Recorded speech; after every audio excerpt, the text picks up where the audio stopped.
এই মুহূর্তে সিনেমা ও ব্যবসা নিয়ে ব্যস্ত সময় পার করছেন ঢালিউড মেগাস্টার শাকিব খান।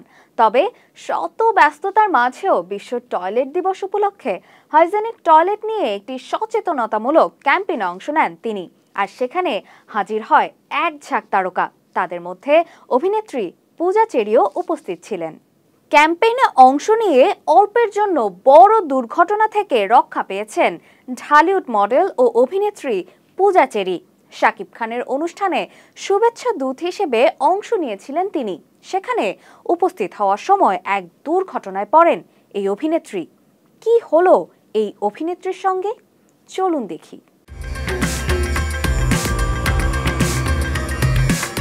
সম্প্রতি রাজধানীর একটি ৫ তারকা হোটেলে ঢাকাই চলচ্চিত্রের শীর্ষ নায়ক শাকিব খানের ডাকে তারকাদের হাট বসেছিল।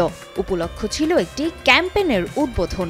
শাকিব খান ও পূজা চেরি ছাড়াও সেই অনুষ্ঠানে ছিলেন অভিনেতা সিয়াম আহমেদ, পরিমণি, বিদ্যা সিনহা মিম, দিঘি সহ অনেকেই।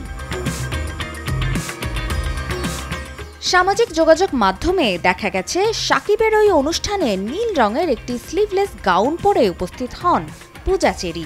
তখন চলন্ত সিঁড়িতে নেমে আসছিলেন অভিনেত্রী। এ সময় তার গাউনের নিচের ঝুলন্ত অংশ সেই চলন্ত সিঁড়ির ফাঁকে আটকে যায়। এরপর তার সঙ্গে থাকা কয়েকজন সেটি ছাড়িয়ে নেওয়ার চেষ্টা করে, পরে সেটি বের করতে সফল হন তারা।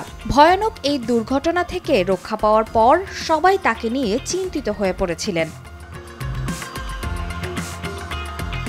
ছড়িয়ে পড়া দুর্ঘটনার সেই ছবিতে নায়িকার এক ভক্ত লিখেছেন, ভাগ্যিস খারাপ কিছু হয়নি, তবে এমন ড্রেস পরার সময় সাবধানতা জরুরি।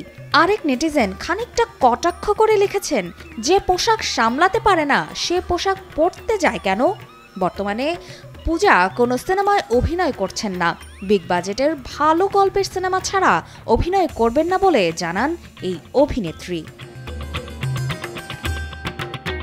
অপর্ণা বর্ষা, কালের কণ্ঠ।